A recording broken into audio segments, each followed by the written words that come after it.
North Korea's recent public display of its new M2020 8x8 self-propelled mortar system marks a notable step in the ongoing modernization of its mechanized forces and offers a rare glimpse into the country's evolving defense technology philosophy.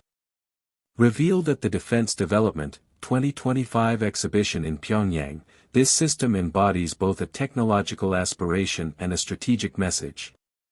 On one hand, it highlights Pyongyang's interest in fielding mobile, digitally adaptable fire support platforms akin to those used by Western militaries. On the other, it demonstrates North Korea's intent to project an image of parity and innovation in a global arena where military prestige often serves as political capital.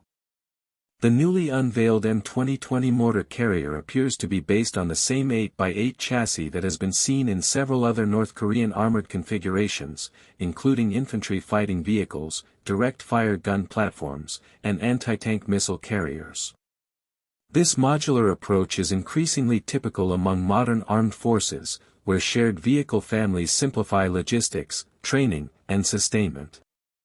The appearance of the M2020 mortar variant, therefore, suggests that North Korea's defense industry is pursuing a rationalized production strategy, one that emphasizes interchangeability, cost efficiency, and ease of deployment across multiple combat roles. Such design logic indicates a maturing approach to land warfare systems that moves beyond one-off prototypes and toward a coherent family of vehicles supporting different tactical needs. What makes this particular system intriguing is its evident similarity to Western under-armor mortar carriers such as the US M1129 Stryker mortar carrier vehicle and the French Griffon MEPAC. Both of these systems mount a 120mm mortar inside an armored hull, allowing troops to fire from within the protection of the vehicle rather than exposing themselves to enemy fire. This fire under armor concept drastically reduces the time between halting, firing, and moving again, an operational rhythm often referred to as shoot and scoot. The fact that Pyongyang has adopted such a configuration strongly suggests that North Korean planners have studied the operational advantages demonstrated by Western forces in Iraq, Afghanistan, and other theaters. These include the ability to conduct fast, dispersed, and survivable indirect fire missions that overwhelm opponents with mobility and tempo rather than sheer volume alone. The external features of the M2020 mortar carrier, visible in official imagery, reinforce the impression of a well-thought-out adaptation rather than a crude copy. The vehicle's rear section has been redesigned to accommodate a large internal space, likely serving as a firing well and ammunition stowage area. The roof panels appear to be hinged or segmented, enabling them to open for firing or reloading while providing sealed protection when on the move. This arrangement resembles the Griffon MEPAC's layout, where the Thales 2R2M rifled mortar is integrated into a semi-automated system that can deliver sustained rates of fire of up to 10 rounds per minute with ranges exceeding 10 kilometers. If the North Korean version achieves even a fraction of this performance, it would represent a significant upgrade in tactical flexibility for the Korean People's Army, KPA, which historically relied on towed mortars and older tracked carriers for indirect fire support. For decades, North Korea's artillery and mortar forces have formed the backbone of its tactical doctrine. The KPA maintains one of the world's largest inventories of mortars, numbering roughly 7,500 units across calibers from 82mm to 160mm.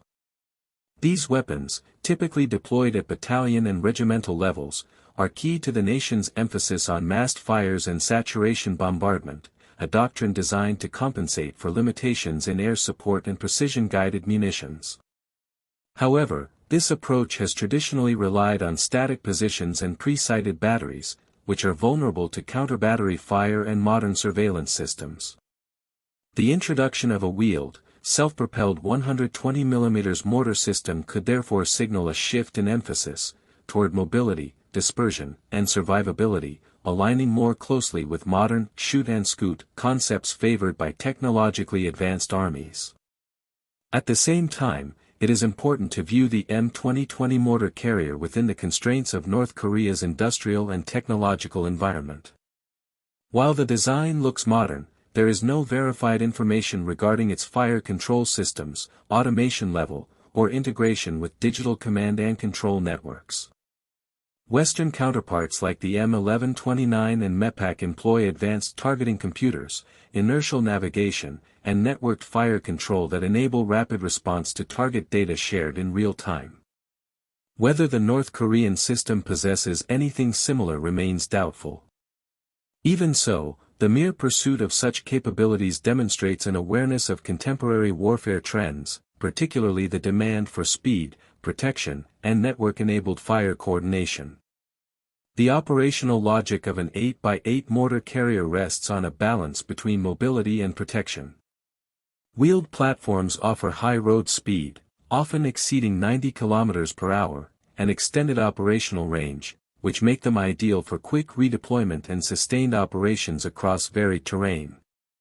However, they generally lack the heavy armor of tracked vehicles and are vulnerable to direct fire from anti-tank weapons. In North Korea's case, the M2020 platform likely carries only basic ballistic protection against small arms and shell fragments, perhaps with options for add-on armor kits. This would make it suitable for secondary routes, dispersed operations, and mobile support roles rather than frontline combat under direct fire. In practice, its value would lie in rapid-fire missions in support of advancing infantry or mechanized elements, firing salvos, and withdrawing before being targeted by enemy artillery or drones. The vehicle's unveiling also serves a political and psychological function. North Korea's defense exhibitions are as much about internal prestige and external messaging as they are about technical innovation. By presenting the M2020 mortar carrier alongside other advanced-looking systems, Pyongyang signals to domestic audiences that its military modernization continues despite international sanctions and economic hardship.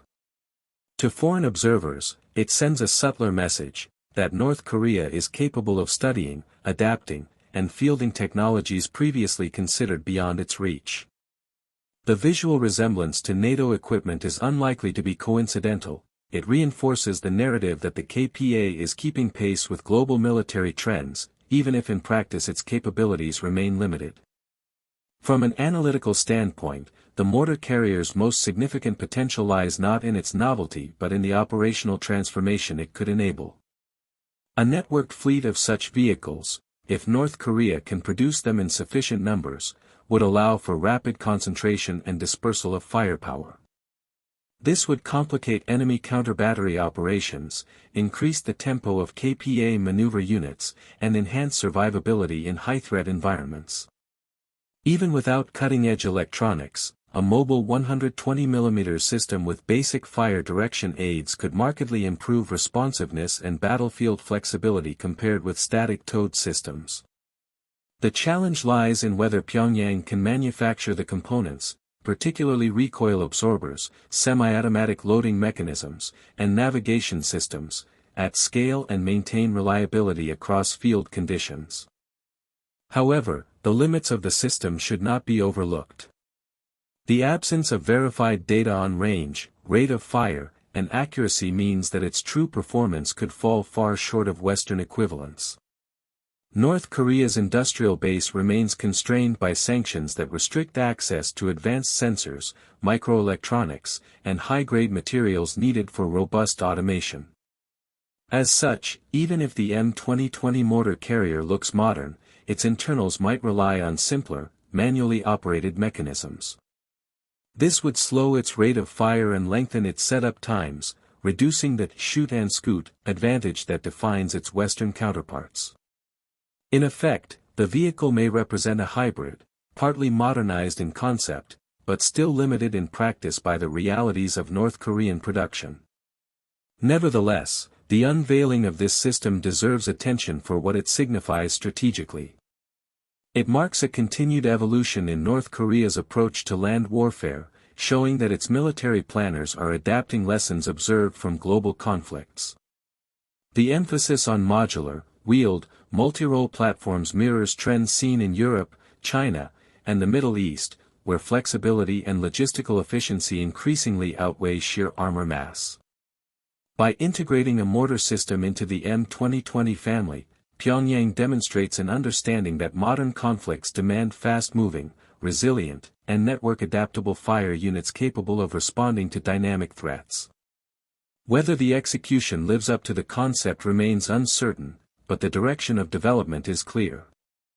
Ultimately, North Korea's M2020 8x8 mortar carrier should be seen less as a revolutionary breakthrough and more as a symbolic milestone.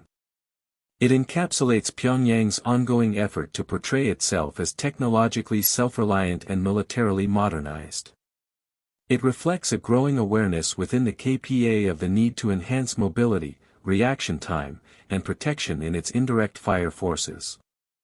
While questions about its actual capabilities will persist until verifiable data or live-fire demonstrations emerge, the system's existence alone represents a meaningful progression from traditional artillery doctrine toward a more modern combined arms mindset. If further developed, the M2020 mortar carrier could mark the beginning of a gradual but significant shift in how North Korea organizes and employs its ground firepower, one that could, in time, make its artillery arm not just numerous, but also nimble.